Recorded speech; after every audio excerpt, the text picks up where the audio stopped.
বিশ্বনবী হযরত মুহাম্মদ সাল্লাল্লাহু আলাইহি ওয়াসাল্লামের জীবন ও কর্মকে বর্তমান বিশ্ব প্রেক্ষাপটের আলোকে আলোকপাত করার চেষ্টা থেকে রচিত হয়েছে Muhammad for the global village বইটি।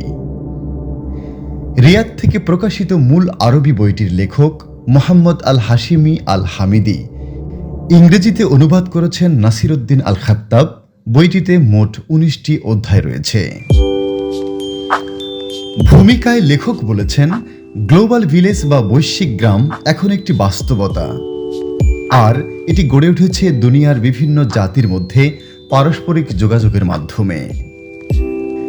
এখন বিভিন্ন জাতির মধ্যে যেভাবে বন্ধন তৈরি হয়ে সেটি দৃঢ়তম হচ্ছে, মানব ইতিহাসে আগে তা কখনো দেখা যায়নি। আমরা এখন সবাই এই বৈশ্বিক গ্রামের অংশ, আর তা আমাদের ভৌগোলিক, রাজনৈতিক ও সাংস্কৃতিক বৈচিত্র্য নিয়েই।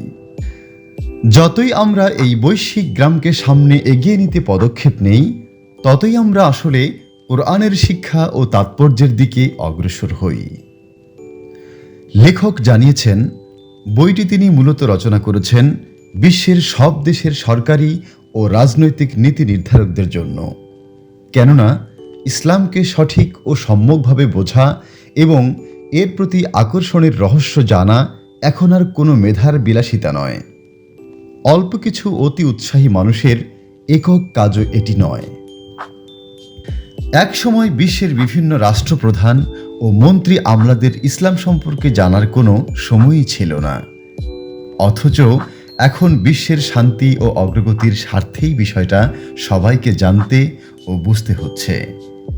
আর এজন্য মহানবী সাল্লাল্লাহু আলাইহি ওয়াসাল্লামের জীবন ও কাজ ভালোভাবে জানা এবং সেসবের তাৎপর্য উপলব্ধি করা জরুরি। বইটিতে সে বিষয়গুলোই সংক্ষেপে তুলে ধরা হয়েছে।